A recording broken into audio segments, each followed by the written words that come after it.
तो आज हम चर्चा कर रहे हैं गीता के 5वें अध्याय और श्लोक है 8 और 9।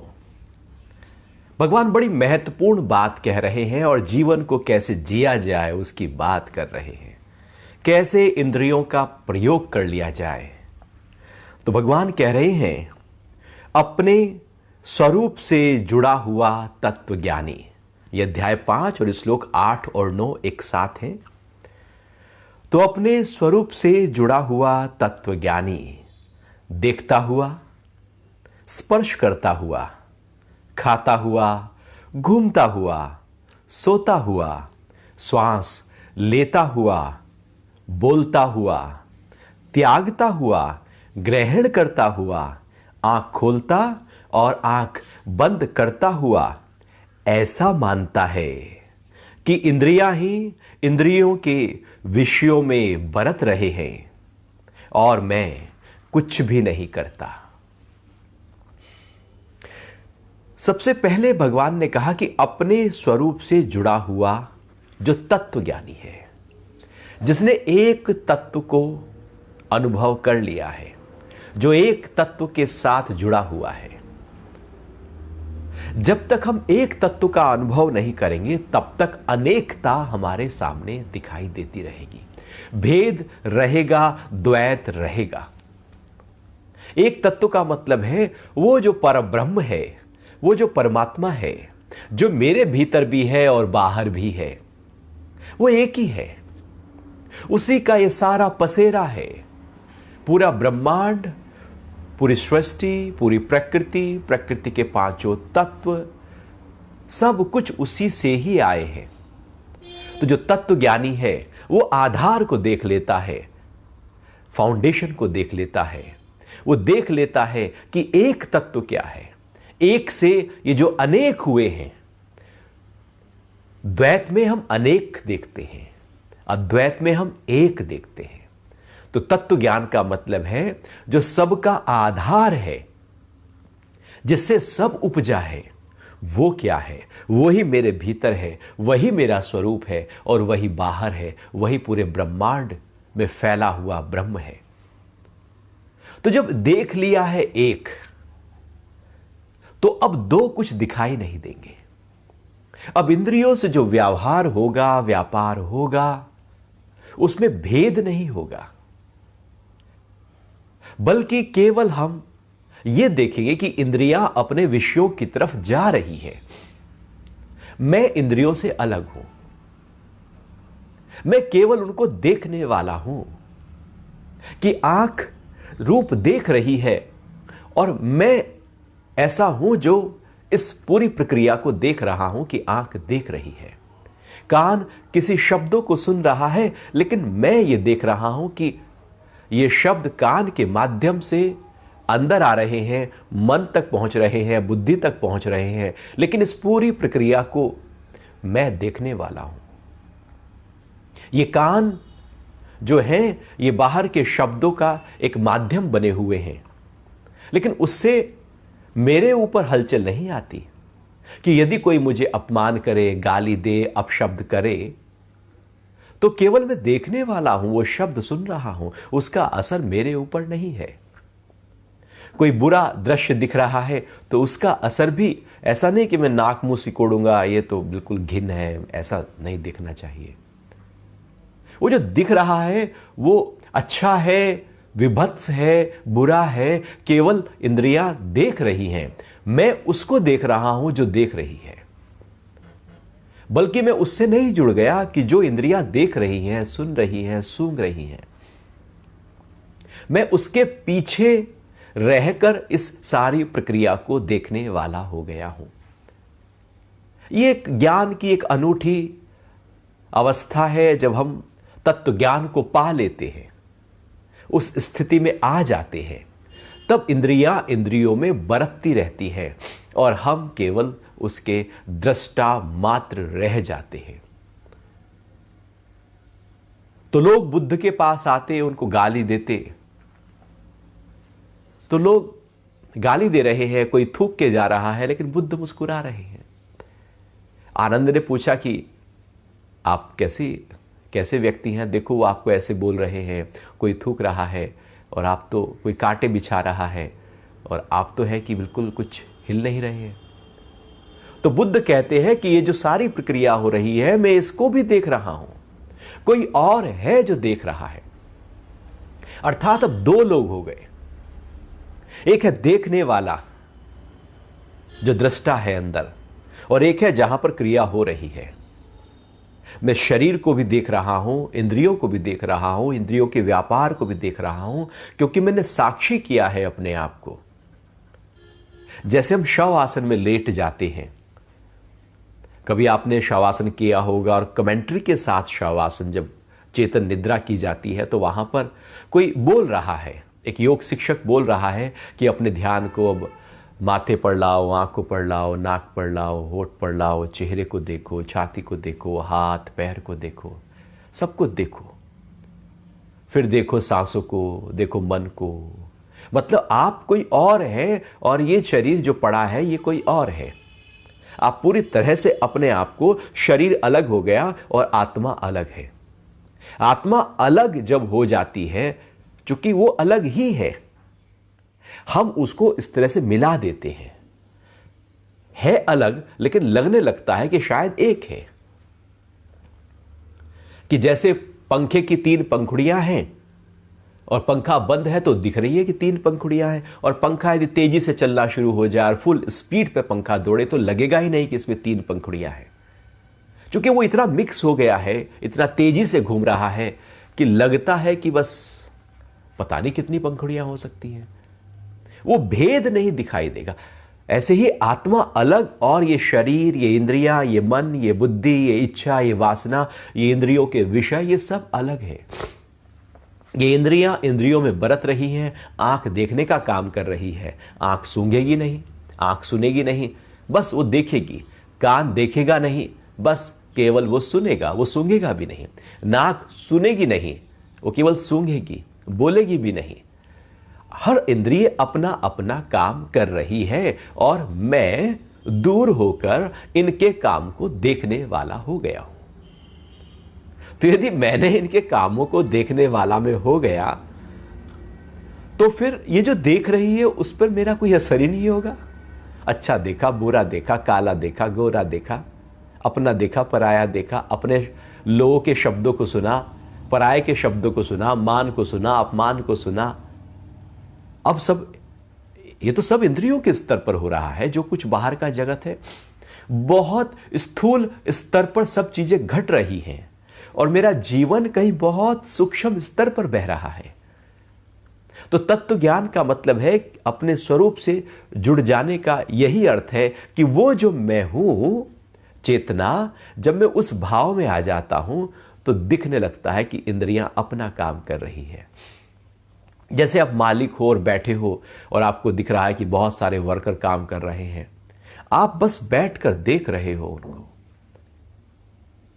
आप अपने घर की बालकनी में बैठ जाओ और आप देख रहे हो कि लोग आ रहे हैं, जा रहे हैं, गाड़ियां आ रही हैं, जा रही हैं। आप केवल देख रहे हो उनको, वो आ रही हैं, जा रही हैं। वहां तो हम देखने वाले हो जाते हैं, क्योंकि वो थोड़ा दूर का मामला है। ये नजदीक का मामला अपने साथ होता है, इसलिए उसमें जो दूरी है वो हम समझ नहीं पाते और लगता है कि बहुत ही नजदीकी हो गई। जैसे आंख में कुछ चीज गिर जाए, एक तिनका गिर जाए, तब भी कितना भी गिर जाए तब भी वो आंख से बाहर ही होता है। इतना नजदीक है कि लग रहा है कि आंख में ही गिर गया है, लेकिन वो आंख से बाहर ही होगा। ऐसे ही आत्मा से ये सब बाहरी इंद्रियों के विषय और मन के ख्याल और इच्छा, ये सब बाहर हो रहा है, अंदर कुछ नहीं हो रहा। आप देख रहे हैं आत्मा पर उसका कोई असर नहीं। आप सुन रहे हैं, सूंघ रहे हैं, आप पाप कर रहे हैं या पुण्य कर रहे हैं, आत्मा पर उसका कोई फर्क नहीं। अपने वाले को देखा या गैर को देखा, आत्मा से कोई लेना देना नहीं, क्योंकि आत्मा का ना कोई अपने वाला है ना कोई गैर है। यदि कोई अपने वाला है तो इसका मतलब यह भी तय हो गया कि कोई गैर भी है। कोई अच्छा है तो इसका मतलब यह भी है कि कुछ बुरा भी है, कुछ लाभ है तो कुछ हानि भी है। आत्मा में, चेतना में जीवन की गहराइयों में यह भेद होता ही नहीं।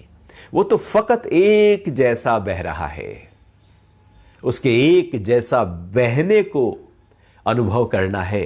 तो भगवान कह रहे हैं कि देखता हुआ, आंखों से देखता हुआ, स्पर्श कुछ भी टच कर रहा है स्पर्श करता हुआ, और घूमता हुआ, पैरों से घूमता हुआ, रात को सो गया हो सोता हुआ, फिर सांस के लेने की क्रिया हमारी दिन भर चलती रहती है, सांस लेता और निकालता हुआ, फिर हम बोलते हैं, हम दिन भर क्या क्या करते हैं उसकी बात भगवान ने एकदम बता दी।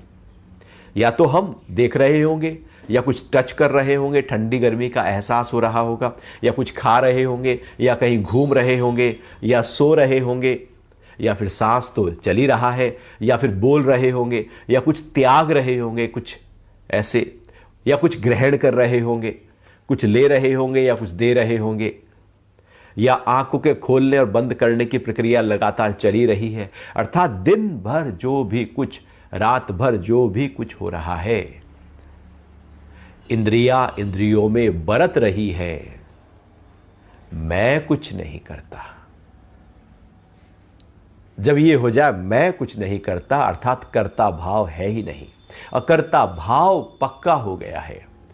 और ये जो अकर्ता भाव है जब पक्का हो जाता है तो इंद्रियां कर रही है, मैं नहीं कर रहा, मेरी मैं उन पर ठप्पा नहीं लगाती। और जैसे ही मेरी मैं उन पर ठप्पा नहीं लगाती, बस हम साक्षी हो जाते हैं, और फिर कोई कर्म नहीं बनते, कर्म वो बांधते नहीं हैं, और फिर हम कोई अशुद्ध कर्म करते नहीं हैं, निषिद्ध कर्म होते नहीं हैं। क्योंकि जो साक्षी है वो गलत कर्म कैसे करेगा। अब हम साक्षी हो गए हैं, दूर खड़े हैं, इच्छा उठी। जैसे आकाश में ना आप देखो, कभी बैठ जाओ आराम से छत के ऊपर, तो कभी आपको काली चिड़िया दिखाई देगी, कभी सफ़ेद कोई दिखाई देगा, कभी रंग बिरंगी चिड़िया है, कभी तोता दिखाई देगा हरा, कभी कबूतर दिखाई देगा, कभी कौवा दिखाई देगा उड़ता हुआ, कभी चील दिखाई देगी, वो सब दिख रहे हैं। अच्छा, आकाश को कोई फर्क पड़ता है क्या? सब उड़ेंगे, रंग बिरंगे उड़ेंगे, बादल भी आएंगे, घन घोर बादल आ जाएंगे, क्या सूरज को कोई फर्क पड़ता है क्या? वो उसके बहुत ही निचले स्तर पर है। लेकिन हम कहेंगे आकाश में उड़ रहे हैं, आकाश के दृष्टिकोण से जाकर देखो तो बहुत नीचे है।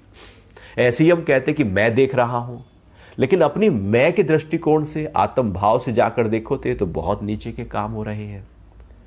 चूंकि हम नीचे से देख रहे हैं तो इसको हम बड़ा अनुभव करने लगते हैं। यदि हम पीछे से देख रहे हैं, आत्मा से देख रहे हैं, तो ये बहुत ही स्थूल स्तर पर कार्य हो रहा है, इंद्रियों के स्तर पर कार्य हो रहा है, बहुत ही एकदम बाहर के स्तर पर कार्य हो रहा है। मैं तो बहुत ही अंदर हूं। जैसे आप एयरपोर्ट जाएं तो जब आपकी फर्स्ट लेयर चेकिंग एंट्री करते ही, तो वहां पर एक चेकिंग होगी, सब आपके डॉक्यूमेंट्स देखे जाएंगे। तो ऐसा नहीं कि वो चेकिंग जो है वो फर्स्ट है और लास्ट भी वही है, बहुत अंदर तक है, आखिर तक, जब तक प्लेन में ना बैठ जाए तब तक कहीं ना कहीं किसी ना किसी रूप में चेकिंग चली रही है। ऐसे ही ये इंद्रियों का स्तर बहुत ही बाहर का स्तर है। इसके बाद फिर मन है, फिर बुद्धि है, और उसके बाद फिर हमारा स्वरूप है, फिर बाद में प्लेन में बैठते हैं। तो ऐसे ही बहुत गहराइयां हैं। और हम कहें कि हम तो एंटर कर गए और बात बन गई, तो बात नहीं बनती। तो भगवान कह रहे हैं कि बस इंद्रियां ही इंद्रियों के विषयों में बरत रही हैं, मैं कुछ नहीं करता। ये अकर्ता हो गया, कोई कर्म बांध नहीं रहा है, यही मुक्ति की अवस्था है। तो ये बहुत ही महत्वपूर्ण 2 श्लोक जुड़े हुए थे। यदि हम इसी तरह से अपने आप को लेकर चले कि आंख देख रही है, उसमें मेरी इच्छा उठे, मेरी वासना उठे, तो मैं उस दृश्य को पकड़ लूंगा, शब्द को पकड़ लूंगा। केवल देखने का काम हो रहा है, आंख ने देखा और मैं उस देखने का देखने वाला हूं।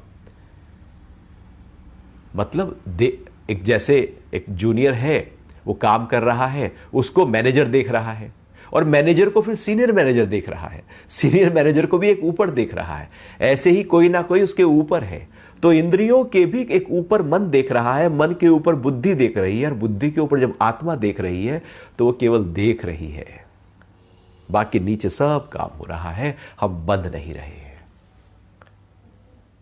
तो अभी आपके कोई प्रश्न इसमें उठ रहे हो तो उनकी चर्चा करते हैं।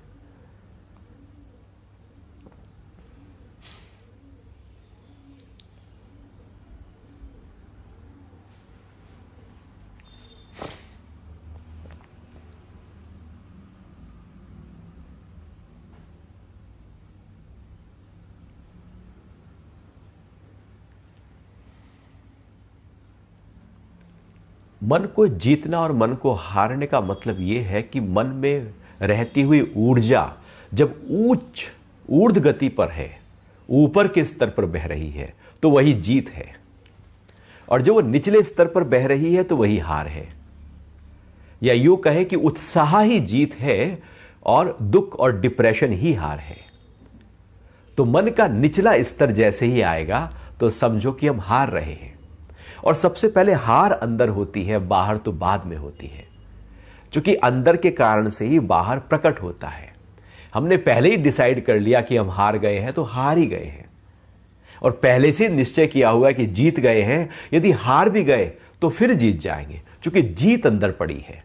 महाराणा प्रताप बार बार युद्ध कर रहे हैं, लेकिन वो अंदर से जीते हुए हैं, बाहर से हार रहे हैं। उस जीत को पकड़ा हुआ है उन्होंने, आखिर में जीत ही जाते हैं।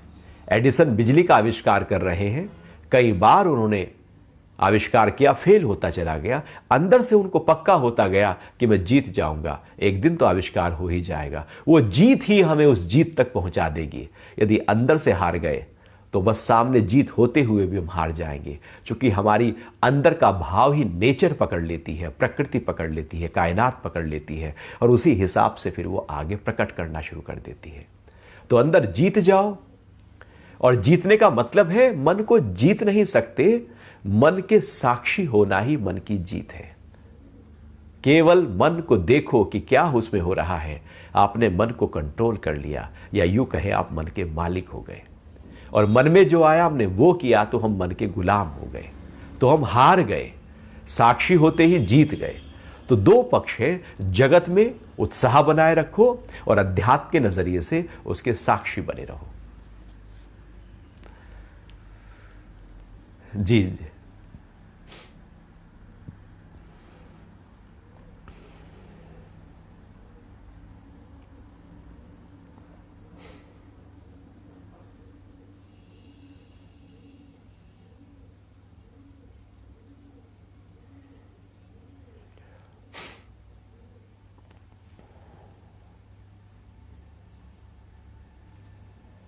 हाँ, यदि ऐसा लगता है कि परिवार के जितने भी लोग हैं उनसे हमारा जो संबंध है वो सही प्रकार से अंडरस्टैंडिंग अच्छी नहीं हो पा रही है, और हमने अपनी मैं को तो ख़त्म किया, लेकिन उस कलह को कैसे ख़त्म करें।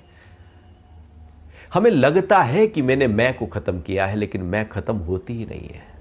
मैं तो ख़त्म हो ही नहीं सकती, चूंकि वो तो जीवन का आधार के रूप में है ही है। 24 तत्वों में अहंकार है ही है। उस मैं को खत्म करने का मतलब है मैं की जगह प्रेम भर देना। आप जब प्रेम से भरते चले जाएंगे तो आपके अंदर से केवल प्रेम ही फूटेगा। हम यदि दूसरे का अहंकार देख रहे हैं, दूसरे का द्वेष देख रहे हैं, दूसरे का क्रोध देख रहे हैं, और उसके कारण से हम शब्द दे नहीं रहे लेकिन अंदर ही अंदर हिल रहे हैं, तो सामने वाला भी हमारी वाइब्रेशंस को पकड़ रहा है। कई बार शब्द नहीं पकड़ते, वाइब्रेशंस पकड़ी जाती हैं। और रही बात कि दूसरे के मैं को कैसे खत्म करें, वो तो हम कर नहीं सकते। उसके क्रोध को हम खत्म कर नहीं सकते, उसके बिखरे हुए शब्दों को हम खत्म नहीं कर सकते। हम केवल अपने आप को गढ़ सकते हैं, मढ़ सकते हैं, सुंदर बना सकते हैं। आप प्रेम का केंद्र बन जाएं, प्रेम से भरते चले जाएं। यदि कोई क्रोध कर भी रहा है तब भी आप प्रेम ही तो करें। यदि क्या होगा कि एक ने क्रोध किया और आपने भी थोड़ा सा कर लिया, उसने ज्यादा किया, आपने थोड़ा कर लिया, तो क्रोध तो हो गया। अब वो बात तो और बढ़ने वाली है, घटेगी तो नहीं। तो एक ने कही दूजे ने मानी, नानक कहे दोनों ज्ञानी। तो एक को शांत हो जाना होगा, और धीरे धीरे यदि हमने प्रेम को बढ़ाना शुरू किया तो सामने वाले का क्रोध अपने आप कम होने लगेगा। कई बार हम भी तो आग में घी डाल देते हैं, हम भी तो कोई ऐसा एक्शन कर लेते हैं, शब्द नहीं देते लेकिन तिड़क जाते हैं, कहीं मुंह बना लेते हैं, कहीं अंदर नेगेटिव हो जाते हैं। आप प्रेम में रहें, क्योंकि यात्रा आपकी है, अपनी यात्रा को सुखद और सुंदर बनाना है। उसके लिए प्रेम, प्रेम और केवल प्रेम, चेहरे पर मुस्कुराहट, सबके लिए अच्छा भाव। बुद्ध को लोग गाली दे रहे थे, जैसे भी बात हुई, वो मुस्कुरा रहे हैं। वो थूक के गया व्यक्ति, वो मुस्कुरा रहे हैं बुद्ध। अगले दिन आया, वो चरणों में पड़ गया कि मेरे से गलती हो गई। यदि बुद्ध पलट कर कहते कि आपने मुझे थूका क्यों, तो वो पलट कर अगले दिन पैरों में ना पड़ता, उसमें बदलाव ना आता। बदलाव तब होगा जब अंदर प्रेम जग जाएगा।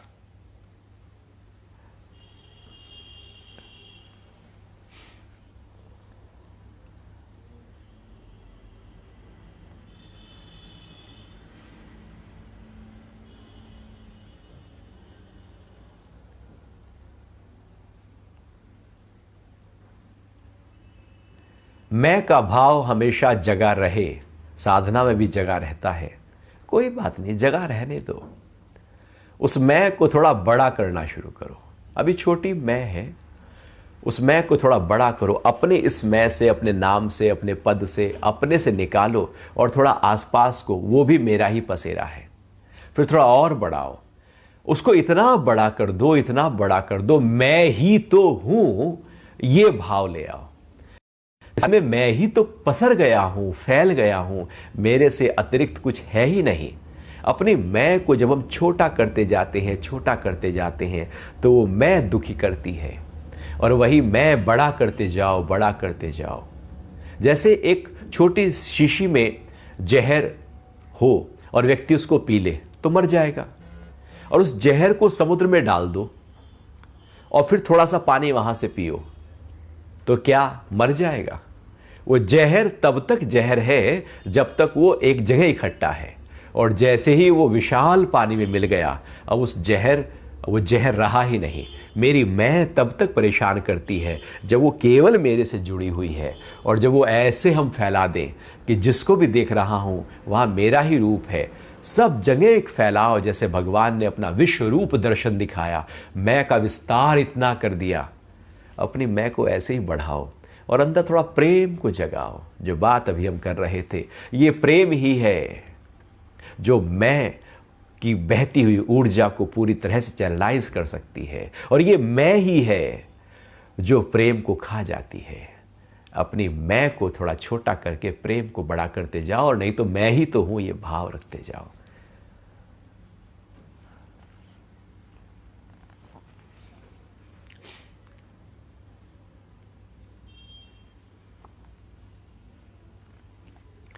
तो फिर अभी हम अध्याय 5 पर हैं, और आज 8 और 9 श्लोक के बाद में चर्चा कर रहे हैं 10वें श्लोक की। भगवान कह रहे हैं कि जो आसक्ति का त्याग कर और सभी कर्मों को ब्रह्म को समर्पित करके निष्काम कर्म करता है, वह जल से कमल के पत्ते की भांति पाप से लिप्त नहीं होता।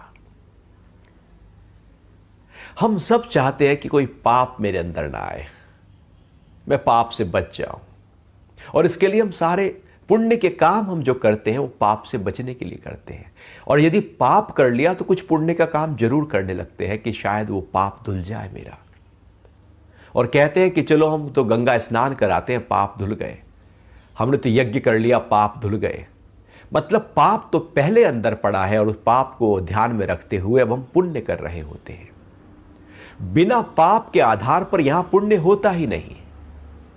यदि पाप का हमारे अंदर मान्यता नहीं है कि कुछ पाप भी होता है, तो हम पुण्य करेंगे ही नहीं। हम पुण्य केवल पाप को ढकने के लिए करते हैं, बैलेंस कर लेने के लिए करते हैं। केवल पाप के कारण से उसका जो असर दुख के रूप में प्रकट होगा वो ना आए, सुख भी जीवन में आ जाए, इसलिए पुण्य की तरफ बढ़ जाते हैं। यदि पाप ही जीवन से निकल जाए तो पुण्य अपने आप निकल चुका होगा। निष्काम कर्म का मतलब है पाप और पुण्य दोनों से उठ जाने की प्रक्रिया। केवल पाप से नहीं उठ सकते। केवल पाप, क्योंकि पुण्य जो भी करेंगे वहां कहीं ना कहीं छुपे हुए रूप में पाप हो ही जाएगा। आप एक को यदि मंदिर से बाहर निकले और आपने कहा कि चलो हम तो सबको दक्षिणा देते हैं, और जितने भी लोग बैठे थे सबको आपने कुछ ना कुछ देना शुरू किया, और फिर पैसे नहीं रहे और जो भिखारी है वो आपसे मांगने लगे, आपके पीछे आ गए, तो अब उनके लिए तो पुण्य किया, लेकिन उनके लिए जिनको नहीं दिया वहां फिर पाप होने लगेगा। पुण्य के साथ पाप किसी ना किसी रूप में आ ही जाएगा। यदि पाप से ही उठ गए तो पुण्य है ही नहीं। पुण्य में हम जाते हैं, क्यों जाते हैं? क्योंकि पाप कहीं कसोटता है। जो अंदर से पाप के भाव में रहा है, पाप किए हैं, गलत शब्द बोले हैं, हिंसा की है, कुछ ना कुछ गलत किसी ना किसी रूप में किसी के लिए किया है, वो अब उसको ढकने के लिए पुण्य करने लगता है, बड़ा टीका लगाने लगता है, मंदिर जाने लगता है। कहीं चोरी करके व्यक्ति फिर कहीं दान देने लगता है, कुछ पाप करता है और कुछ पुण्य करने लगता है और सोचता है कि बैलेंस हो गया। और ये जीवन भर पाप और पुण्य लगा ही रहता है, क्योंकि ऐसा हमने सोच लिया है कि पुण्य स्वर्ग ले जाएंगे, पाप नरक ले जाएंगे। लेकिन क्या हमारा पापों से पीछा छूट जाता है? क्या हम हिंसा का भाव नहीं रखते? क्या हम क्रोध नहीं करते? क्या हम झूठ नहीं बोलते? छोटी छोटी बातों पर निकल जाता है झूठ। क्या चोरी का भाव मन में नहीं आता? क्या काम वासना किसी भी तरीके से किसी के लिए भी नहीं उपजती? ये सब पाप है। दूसरे को जरा सा भी हम हिला रहे हैं, पाप हो रहा है। घर में ही यदि हम किसी को परेशान कर रहे हैं तो पाप ही तो हो रहा है। भगवान कह रहे हैं कि इस पाप से उठने के लिए, क्योंकि पाप से उठ गए तो पुण्य अपने आप खत्म है, डिसॉल्व है। पाप का कॉन्सेप्ट ही नहीं है तो पुण्य है ही नहीं। पाप और पुण्य से उठने की प्रक्रिया ही निष्काम कर्मयोग है। तो भगवान कह रहे हैं कि जो आसक्ति का त्याग कर, अब ये जो आसक्ति है, अटैचमेंट है बाहर की चीजों में, कहीं भी जहां भी हमें लगता है कि मुझे ये पाना है, उसके लिए हम कितना भी पाप भी कर लेंगे, पुण्य भी कर लेंगे, दान पूजा भी कर लेंगे। किसी ने कुछ कहा कि भैया ये दान करो, ये पुण्य करो, इस तरह से करो, वो भी कर लेंगे। अच्छा ये रास्ता भी अपना सकते हो, गलत तरीका भी, वो भी हम कर लेंगे। आसक्ति जहां खड़ी होती है वहां पाप और पुण्य साथ साथ आ जाते हैं, क्योंकि उसको पाने का भाव हमारे अंदर खड़ा हो जाता है। और आसक्ति ना हो, अटैचमेंट ही ना हो चीजों से, तो आसक्ति का त्याग कर सभी कर्मों को ब्रह्म के समर्पित करके, अब टोटल सरेंडर, समर्पण, सारा समर्पण कर दीजिए, क्योंकि उसी का तो है। अब बुलबुला समुद्र में समर्पण करे ना करे, वो ना करे तो बस आखिरकार तो समुद्र में मिल ही जाएगा। बेहतर है कि कर दे, तो कम से कम वो अपने आप को समुद्र का हिस्सा समझेगा। समर्पण ना करे तो वो कहेगा मैं बुलबुला। छोटा सा बुलबुला समर्पित करते ही समुद्र बन जाता है। ऐसे ही हम भी अपने आप को ब्रह्म के प्रति जैसे समर्पित करते हैं, ब्रह्ममय हो जाते हैं। जिसको समर्पण करते हैं वही हम हो जाते हैं। हम धन को अपने आप को समर्पित कर देते तो हम हमारे अंदर धन विराजने लगता है। काम को समर्पित करते हैं हम कामी हो जाते हैं। लोभ को करते हैं लोभी हो जाते हैं। अज्ञान को करते हैं अज्ञानी हो जाते हैं। पाप को करते हैं पापी हो जाते हैं, चूंकि वही कर्म करने लगते हैं। ब्रह्म को कर दीजिए, हम ब्रह्म हो जाते हैं। तो सारे कर्मों को ब्रह्म के प्रति समर्पण का भाव होना चाहिए, अर्थात लगातार मेरे अंदर ब्रह्म ही जगा हो। जब अंदर केवल ब्रह्म जगा है, फिर जो हो रहा है ब्रह्म से हो रहा है, ब्रह्म में हो रहा है, ब्रह्म द्वारा ही हो रहा है, मैं कुछ नहीं। इतना समर्पित कर दे कि जो कुछ होता है प्रभु आप से होता है। वो एक भजन तो हम गुनगुना लेते हैं ना कि प्रभु आपकी कृपा से सब काम हो रहा है, करते हो आप प्रभु जी, मेरा नाम हो रहा है। सब आपसे हो रहा है, और देखे तो उनसे ही तो हो रहा है। आपने खाना खाया, कौन पचा रहा है, कौन आपका ब्लड ग्रुप बना रहा है, कौन हृदय को धड़कड़ा रहा है, कौन श्वास को लेने और निकालने की प्रक्रिया को कर रहा है, कौन लगातार जीवन दे रहा है? हम दे रहे हैं। हम अपने आप अपना हृदय धड़का सकते हैं, हम सांस लगातार ले सकते हैं। सोएंगे कब? हम सांस ही लेते रह जाएंगे? क्या हम शरीर के सारे क्रियाकलाप खुद कर सकते हैं? सब वो कर रहा है। ये अन्न हम बीज डालते हैं, वो इतना बड़ा पेड़ आ जाता है, फल फूल आ जाते हैं। कौन कर रहा है? उस बीज को पेड़ बना देता है, वो परमात्मा कर रहा है। ये हवाएं लगातार बह रही हैं, उनमें ऑक्सीजन की सप्लाई हो रही है। कौन कर रहा है? हम कर रहे हैं।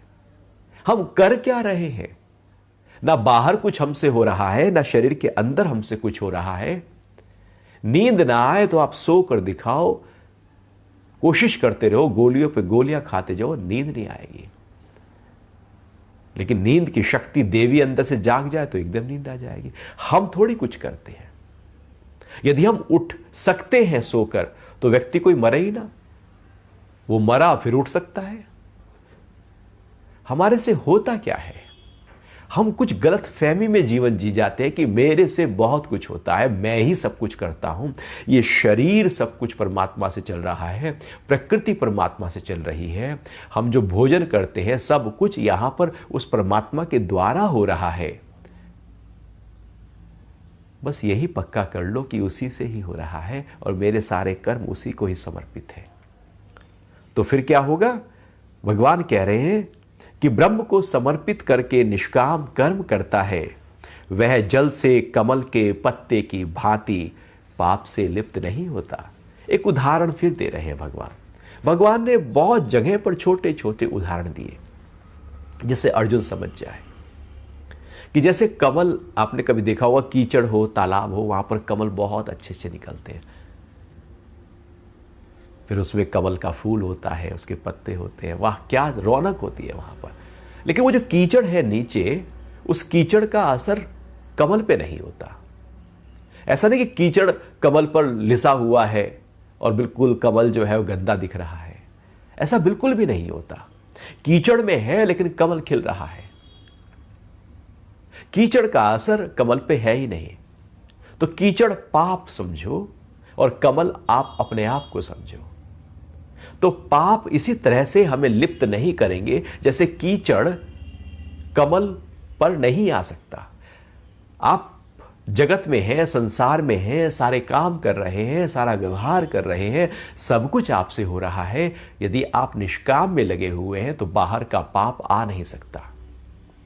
इसलिए भगवान ने यहां पर यह नहीं कहा कि पुण्य से लिप्त नहीं होता, क्योंकि पाप पहले है, पुण्य उसके बाद में है। उसको साफ करने के लिए है। जैसे गंदगी आ जाए तो फिर उसको हम साफ करते हैं, फिर गंदगी आ गई फिर साफ करते हैं। जैसे अंधेरा है ही है, उसको दूर करने के लिए उजाला लेके आते हैं, उजाला गया फिर अंधेरा खड़ा है। तो यहां पर अंधेरा पहले ही है, पाप के आधार पर पुण्य होता है। यदि पाप ही खत्म हो गया, जैसे फाउंडेशन के आधार पर बिल्डिंग तैयार होती है, फाउंडेशन ही नहीं है तो बिल्डिंग कैसी? पाप ही खत्म हो गया, पाप का भाव ही खत्म हो गया, पाप बांध ही नहीं रहा है, तो पुण्य की तरफ हमारा रुझान भी नहीं होगा, चूंकि हम तो निष्काम में हो गए। पाप और पुण्य से ऊपर उठ गए, सुख और दुख से ऊपर उठ गए, लाभ और हानि दोनों से ऊपर उठ गए। ये दोनों जोड़े जो है ये जगत है और इनसे ऊपर उठ जाना जगदीश है। तो कमल के पत्ते की भांति कीचड़ से, पाप से लिप्त नहीं होता। ऐसे ही हम अपने आप को, वो जो आत्मा है वो तो कभी पाप से लिप्त हो ही नहीं सकती, ना पुण्य से होती है, ना लाभ से होती है, ना नुकसान से होती है। वो तो जू की त्यों कमल की तरह खिली हुई है। जगत कीचड़ है, जगदीश कमल की तरह है, हमारा स्वरूप कमल की तरह है। अब बात यह आती है कि मैंने कीचड़ को पकड़ लिया, वहीं पर अपने मन को हमेशा के लिए लगा दिया, या मैंने अपने स्वरूप को भी पकड़ा। अपने स्वरूप को पकड़ कर रखो, उसके बाद घर में रहो, घर वालों से चर्चा करो, व्यापार करो, बाहर जाओ, घूमो फिरो, अपने को पकड़ कर करना। बाहर का कोई दुख परेशान नहीं करेगा। और अपने को छोड़कर करेंगे तो बाहर की जरा जरा सी किसी की बातें बहुत परेशान करेंगी, दिल में चुभ जाएंगी। रुला देंगी, फंसा देंगी, अटका देंगी, डिप्रेस कर देंगी। दुनिया कोई आपको उठाने के लिए थोड़ी खड़ी है। हम तो खुद ही अपने आप को उठा सकते हैं, बाहर के लोग नहीं उठा सकते। या तो गुरु होता है जो उठा देता है, बाहर के लोग तो सब अपने ही अहंकार को बड़ा करने में लगे रहते हैं कि मैं ही कुछ हूं और सबको दबाने लगते हैं। लेकिन जब हम अपने को पकड़ लेते हैं और उसके बाद जगत में जाते हैं तो जगत की बातों का, व्यवहार का असर नहीं आता, क्योंकि मैंने अपने को पकड़ा हुआ है। तो अभी कोई प्रश्न हो तो उसकी चर्चा करते हैं। यह श्लोक बहुत ही महत्वपूर्ण है। ब्रह्मणाधाय कर्माणि संगम त्यक्त्या करोति है, लिपित न स पापेन पद्म पत्र विभाम्बसा। बहुत जगह पर प्रयोग किया जाता है कि ऐसे जियो जैसे कमल कीचड़ में है, लेकिन कीचड़ का असर उस पर है ही नहीं।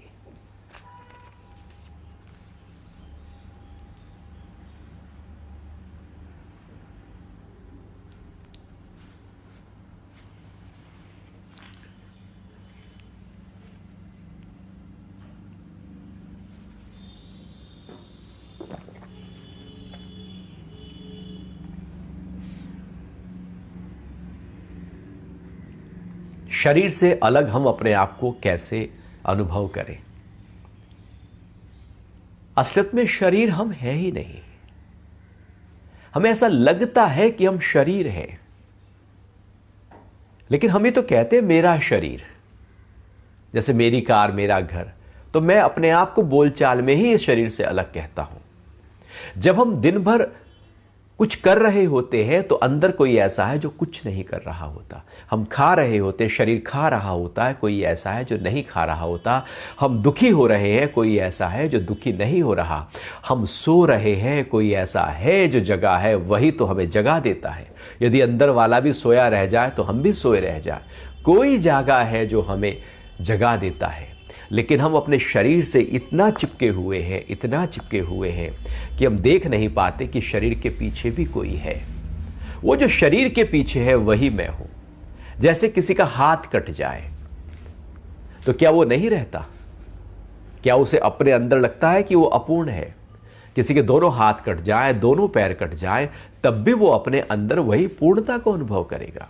कोई बहुत काला व्यक्ति हो, कुरूप हो, तब भी वो अपने अंदर सुंदरतम अनुभव ही करेगा। वो बाहर जब शीशे में देखेगा तो उसे शरीर में जब आएगा तो शरीर का जो नाम रूप है, जो अच्छा या बुरा पक्ष है, वो दिखाई देगा। लेकिन अंदर तो आत्मा सत्यम, शिवम और सुंदरम है ही है। तो शरीर अलग है। हाथ पैर कटने से भी हम नहीं कटते, शरीर के मर जाने पर भी हम नहीं मरते। हम लगातार हैं ही हैं। अध्यात्म यही है कि जो देह अध्यास है कि ये शरीर मैं हूं, इससे परे अपने को जानना कि मैं शरीर नहीं, मैं मन नहीं, मैं बुद्धि नहीं, मैं ये चित्त नहीं, मैं ये धर्म नहीं, ये नाम नहीं, मैं ये जाति नहीं, ये वर्ण नहीं, मैं कोई संबंध नहीं, मैं इन सब से परे चिदानंद रूपः शिवोहम शिवोहम। तो आदिगुरु शंकराचार्य जब अपने गुरु के पास गए, गुरु ने पूछा कौन हो तुम, तो वो पूरे का पूरा ये निर्वाणकम लिख कर ले गए थे। बाहर सब कुछ नेति नेति कर दिया, ये शरीर मैं नहीं हूं, जो बच गया वही मैं हूं। तो जैसे जैसे आप ध्यान की गहराइयों में उतरना शुरू करेंगे, आप अपने अंतरतम में जानना शुरू करेंगे कि वाह, इसके अंदर भी कुछ है। ऐसे ही है कि घर के बाहर खड़े होकर हम कहें कि मैं तो घर देख आया, एयरपोर्ट पर जाकर हम कहें हम तो शहर देख आए। अभी तो अंदर चलो तो बात बनेगी। अभी तो इस जीवन के अंदर बहुत कुछ राज है। तो अध्यात्म उसी ही अपने स्वरूप तक हमें टिका देता है।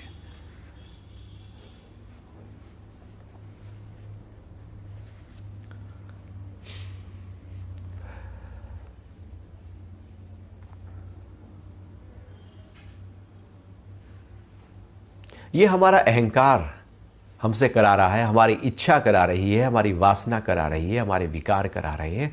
क्योंकि कर्म करने के लिए व्यक्ति स्वतंत्र है। यदि वो ईश्वर के अर्पण अपने आप को कर दे तो क्राइम कर नहीं सकता। उसने अपने आप को कहा कि मैं अलग हूं और मैं कुछ भी कर सकता हूं। तो कर्म में व्यक्ति स्वतंत्र है, इसलिए वो क्राइम करता है। इतना सब कुछ समाज में जो नेगेटिविटी है वो व्यक्ति अहंकार के कारण से करता है। लेकिन यदि वो परमात्मा में समर्पण कर दे अपने आप को, तो जैसे ही वो समर्पण करेगा, वो ये जो नकारात्मकता है उसके अंदर वो आएगी नहीं, उठेगी नहीं। ये तो तब उठती है जब मैं कुछ हूं तो मैं कुछ भी कर सकता हूं। और कर्म में व्यक्ति स्वतंत्र है, इसलिए तो बंधा हुआ है। यदि हर व्यक्ति परमात्मा के प्रति समर्पण का भाव ले आए तो बस बात बन गई, वो राम राज्य हो गया। क्योंकि राम के प्रति पूरी तरह से समर्पण का भाव आ गया। अभी तो हम कहते हैं जैसा हम चाहेंगे वैसा हम करेंगे, हम हिंसा करेंगे, हम चोरी करेंगे, चकारी करेंगे, हम कुछ भी करेंगे। तो वहां परमात्मा अपने आप को विड्रॉ कर लेता है, क्योंकि मैं खड़ा है। प्रेम गली अति साकरी तामे दो न समाए, जब मैं था तब हरि नहीं, अब हरि है मैं ना आए। तो मैं खड़ा है तो हरि हरि कहीं चले जाते हैं, हरि को समर्पण किया है तो मैं कहीं चली जाती है। फिर वही होता है जो वास्तविकता में होना होता है।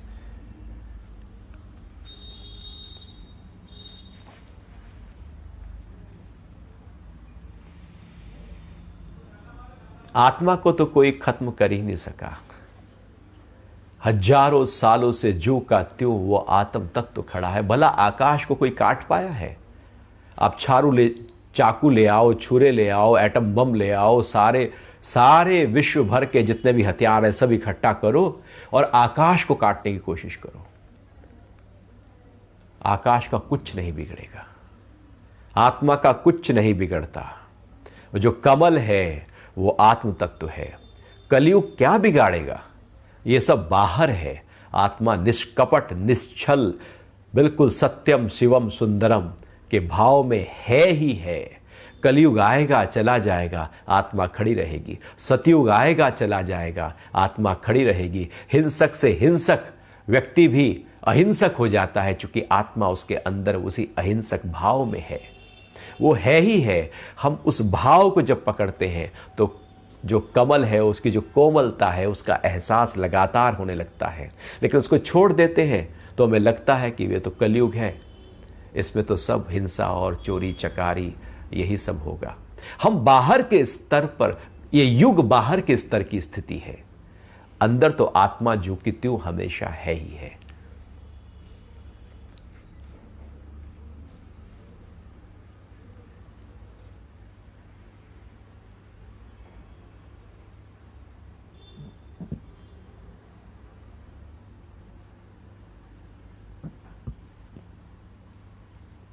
जो समय अभी बना हुआ है वैसा ही बना रहे। यदि अभी सुख का समय बना हुआ है तो हम चाहते हैं कि सुख मेरे जीवन में लगातार बना रहे। लेकिन यदि दुख है तो हम चाहते हैं कि जल्दी से जल्दी ये दुख चला जाए। हम एक को कहते हैं कि ये बना रहे, दूसरे को कहते हैं चला जाए। दोनों आएंगे और जाएंगे। ऐसा हो नहीं सकता कि यहां पर सुख ही सुख टिक जाए, ऐसा भी नहीं हो सकता कि यहां दुख ही दुख टिक जाए।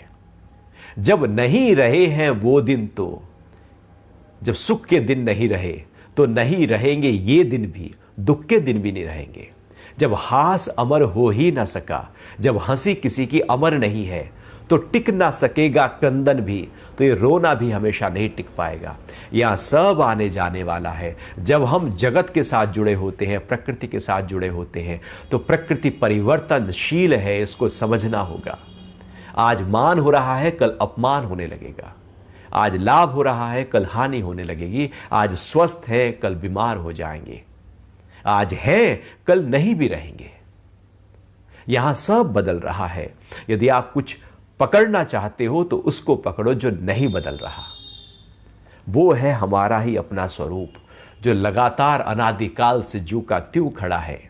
उसको पकड़ो तो वह रहेगा, बाहर की चीजों को पकड़ो तो वह बदलेगा।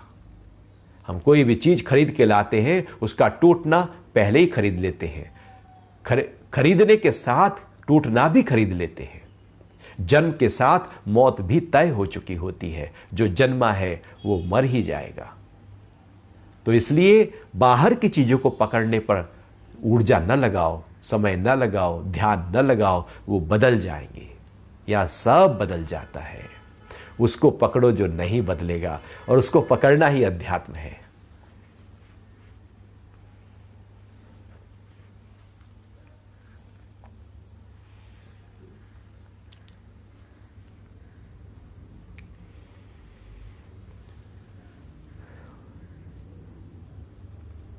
कर्म हम कर रहे होते हैं या करवाए जाते हैं।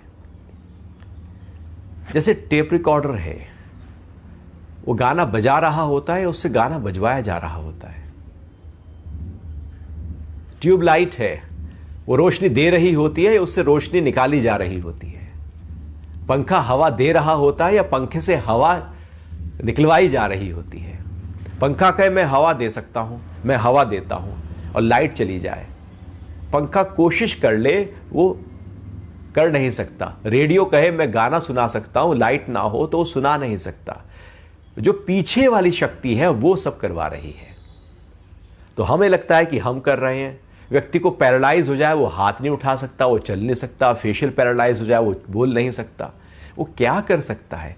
हमें लगता है कि हम करते हैं, बल्कि भगवान ने गीता में आगे बोला है, ये गुण है सत्व रज तम, 3 गुण है। ये 3 गुण तुमसे कर्म करवा लेते हैं। हे अर्जुन, तू कुछ नहीं करता, गुण ही गुणों में बरतते हैं। रजगुण उठेगा तो हम कुछ एक्टिविटी करने लगेंगे। तमगुण उठेगा, आलस्य में चले जाएंगे, मोह में चले जाएंगे, सोने चले जाएंगे। सत्वगुण उठेगा, हम हल्की ऊंचा प्रसन्नता, प्रेम, प्रार्थना में चले जाएंगे। जो गुण उठता है वो गुण हमसे अपनी प्रकृति के अनुसार कर्म करवा लेता है। हमें लगता है कि मैं सोने गया, तमगुण उठा तो सोने गए। यदि वो ना उठे तो सोकर दिखाओ, रजगुण ना उठे तो चलकर दिखाओ, गति हो नहीं सकती। लेकिन हमें ऐसा अनुभव होने लगता है, आभास होने लगता है, मिथ्या ज्ञान हो जाता है। यही अज्ञान है कि मैं कर रहा हूं, मेरे से होता है, मैं माध्यम हूं, मैं नहीं करता। तो अभी हम एक श्लोक और लेते हैं। श्लोक 5वें अध्याय का 11वां है। भगवान कह रहे हैं कि निष्काम कर्म योगी शरीर, मन, बुद्धि और इंद्रियों से भी आसक्ति का त्याग कर केवल आत्म शुद्धि के लिए कर्म करते हैं। निष्काम कर्म योगी, जो अपने निष्काम भाव में, निष्कपट भाव में टिका हुआ है, जो शुद्धतम भाव में टिका हुआ है, जहां कोई सकाम नहीं, कोई इच्छा नहीं, वो जो है स्थिति, वो शरीर से भी कर्म करेगा, वो मन से भी, बुद्धि से भी, इंद्रियों से भी कर्म होगा उसका। ऐसा नहीं कि निष्काम कर्म योगी कहीं गुफा में बैठ जाएगा, कहीं जंगल चला जाएगा, घर में भी सारे काम छोड़कर बैठ जाएगा। वो शरीर से, क्योंकि शरीर तो कुछ ना कुछ करेगा, खाली कैसे बैठाओगे? इंद्रियां भी करेगी, मन भी करेगा, बुद्धि भी करेगी। यहां सब करते हैं। सकाम के भाव से करेंगे तो सकामी हो गए, निष्काम से भाव से करेंगे तो निष्कामी हो गए। मेरे अंदर का भाव क्या है? निष्काम भाव आने से शरीर, इंद्रिया, मन, बुद्धि से जो कर्म हो रहा है वो निष्काम ही हो रहा है।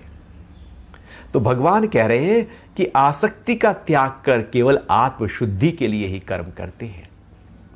तो शरीर से, मन से, बुद्धि से आप जो कर्म करेंगे वो शुद्धता के लिए करेंगे, चित्त की सफाई के लिए करेंगे, अंतरतम की यात्रा के लिए करेंगे, अपने स्वरूप को जानने के लिए करेंगे। इसलिए अध्यात्म की यात्रा में अपने शरीर को स्वस्थ किया जाता है। शरीर माध्यम खलु धर्म साधनम, शरीर ही तो है साधन। यदि शरीर स्वस्थ नहीं तो आप व्यापार नहीं कर सकते, आप काम में नहीं जा सकते, आप धन नहीं कमा सकते, आप सामाजिक नहीं हो सकते। पहला सुख निरोगी काया। तो शरीर को इसलिए साध रहे हैं कि यह शरीर मेरी आत्मशुद्धि के लिए सहायक हो जाए। अपने मन को इसलिए शांत कर रहे हैं कि यह मेरा मन मेरे आत्म भाव में टिक जाए। मेरी इंद्रियां, इसलिए हम उनसे काम कर रहे हैं कि वो इंद्रियां भी सब जगह केवल आत्मा को ही अनुभव करें। अर्थात इसमें जो अशुद्धियां आ गई हैं, बुद्धि में जो संशय आ गए हैं, उसमें निश्चय आ जाए, मन में शांति आ जाए, इंद्रियों में एक लयता आ जाए। और जब इस तरह से भाव पैदा होने लगता है तो भगवान कह रहे हैं कि हम जो भी कर्म करते हैं वो आत्मशुद्धि के लिए करने लगते हैं। अपने को जानने के लिए करते हैं। हमारे कर्म केवल अपने को जानने के लिए होने चाहिए। हां, आप व्यापार करेंगे, धन आ जाएगा, लेकिन वहां व्यापार करते हुए भी आप हैं। आप घोर से घोर पाप करते हुए भी आप जो के त्यों उतने ही हैं जितना पुण्य कर रहे हैं। आप जो है आप उसको पकड़े। आप व्यापार करें, आप परिवार देखें, गृहस्थ देखें, सब कुछ करें, लेकिन अपने को पकड़ कर करें और आपके सारे कर्म अपने उस अंतरतम के शुद्ध भाव को और शुद्ध करने के लिए हो। नहीं तो आप देखना, कभी आप किसी को कुछ गलत शब्द बोलो तो आपका अंदर वाला हिलने लगेगा। कुछ चोरी करो, अंदर वाला हिलने लगेगा, कांपने लगोगे आप अंदर से। कोई अंदर कहेगा नहीं गलत कर रहे हो। कुछ किसी के लिए मन में गलत भाव लेकर आओ, मन हिलेगा।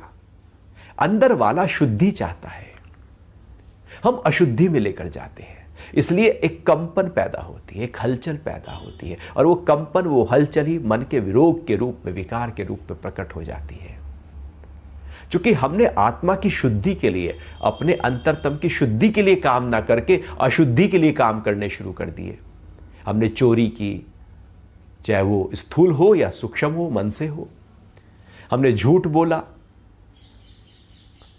हमने हिंसा का भाव रखा, हमने कष्ट पहुंचाया, हमने भारी शब्द दिए। आप शुद्ध नहीं हो पाएंगे। आपके शरीर के सारे कर्म शुद्ध हों, मन से कर्म शुद्ध हों, बुद्धि के निर्णय बहुत ही सही प्रकार से हों, हर स्तर पर एक शुद्धि हो, एक पवित्रता हो। कर्मों में जब पवित्रता घटने लगती है तो सारे कर्म आत्मा की शुद्धि के लिए हो जाते हैं, निष्काम भाव में टिक जाने के लिए हो जाते हैं। तो सुबह से हम जो कर्म करना शुरू करते हैं, आप देखें कि इसमें शुद्धि है या अशुद्धि है। जैसे खाने में भी हम देखते हैं ना, भैया शुद्ध तरीके से बना हो, कपड़े भी साफ स्वच्छ हो, घर भी साफ सुथरा हो, तो सब कुछ आप साफ सुथरा शुद्ध करना चाहते हैं। ऐसे ही अपने मन को भी, अपने कर्मों को भी, अपनी बुद्धि को भी आप साफ सुथरा करना चाहो। जो उसमें गलत कर रहे हो, गलत हो रहा है, गलत जहां भी हो रहा है, उसकी सफाई करते जाओ। यही अध्यात्म की प्रक्रिया है, और कुछ विशेष नहीं। जो कर रहे हो उसको परफेक्ट तरीके से करते जाओ, निष्काम भाव से करते जाओ, बस करते जाओ। तो आपका शरीर शुद्धि हो जाएगी, विचार शुद्धि हो जाएगी, भाव शुद्धि हो जाएगी। ये तीन शुद्धि बड़ी महत्वपूर्ण होती हैं। हमें शरीर शुद्धि में अपने आप को लगाए रखना है, इसलिए ऐसा भोजन हो जो शरीर की शुद्धि, ऐसा दिनचर्या हो जो शरीर की शुद्धि करे। आपके सोने और जागने का समय ऐसा हो जिससे शरीर की शुद्धि हो। आपका व्यायाम ऐसा हो जिससे शरीर की शुद्धि हो। शरीर की अशुद्धि मतलब शरीर की बीमारी।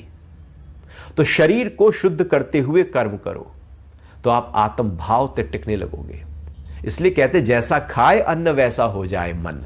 तो जो खा रहे हो, शरीर पर भी उसका असर है, मन पर भी उसका असर है, बुद्धि पर भी उसका असर है। तो शरीर से जो कुछ किया जा रहा है शुद्ध तरीके से हो, मन में जो विचार है वो शुद्ध तरीके से हो, बुद्धि के सारे निर्णय शुद्ध तरीके से हो, इंद्रियों के सारे व्यवहार शुद्ध तरीके से हो। बस सफाई करते जाओ, लगातार सफाई करते जाओ, और जैसे जैसे सफाई करते जाओगे बारीकियों से, वैसे आप अपने आत्म भाव में टिकते जाओगे। आत्म शुद्धि का मतलब यही है, शुद्ध आत्मा में टिक जाना। जो शुद्धतम आत्मा है हमारी, अशुद्धियों के कारण से वो दिख नहीं रही थी। जैसे शीशे के ऊपर बहुत सारी धूल आ जाए तो अपना चेहरा दिख नहीं पाता, तो शुद्ध साफ करो। बहुत काला घना बादल आ जाए तो सूरज दिख नहीं पाता, सूर्य ग्रहण लग जाए दिख नहीं पाता, चंद्र ग्रहण लग जाए चंद्र दिख नहीं पाता, क्योंकि आगे कुछ रुकावट आ गई है, अशुद्धि आ गई है। बहुत साफ आपका बिल्कुल इटालियन मार्बल का फर्श हो और बहुत धूल धक्कड़ उस पर आ गई हो, तो अंदर इटालियन मार्बल की जो शाइनिंग है वो आपको दिख नहीं पाएगी, क्योंकि अशुद्धियां ऊपर आ गई है। आप उसको जरा साफ तो करो, क्या चमकना शुरू हो जाएगा। अपना चेहरा देख लो आप। अशुद्धियां शुद्धता को ढक देती है, खत्म नहीं कर सकती, लेकिन उसको ढक जरूर सकती है।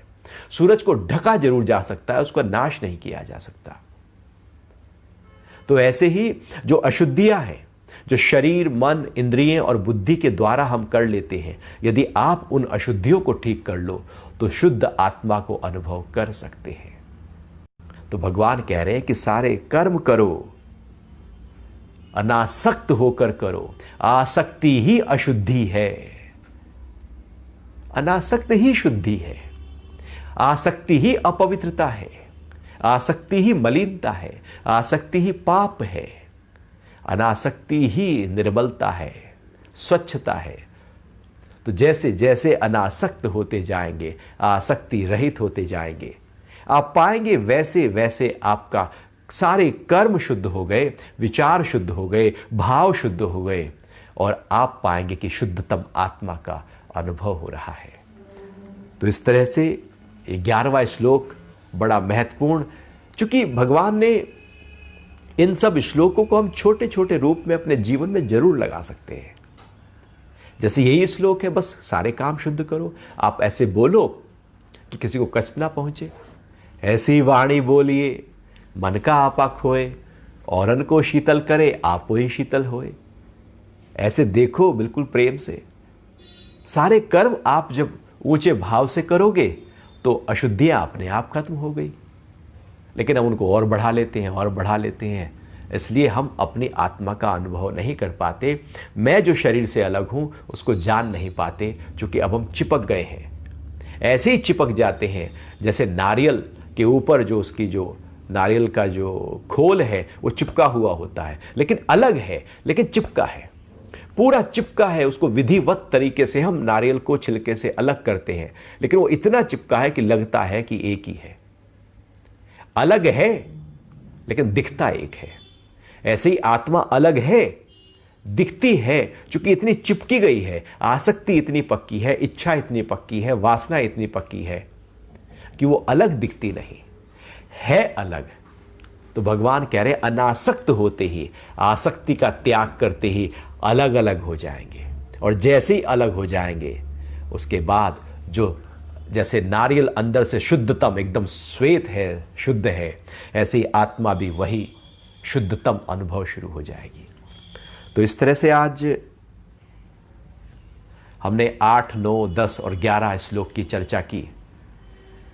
तो इससे आगे के श्लोकों की चर्चा अब हम अगली बार करेंगे। अभी आपका कोई भाव उठा हो, नहीं तो समय भी हो चला है।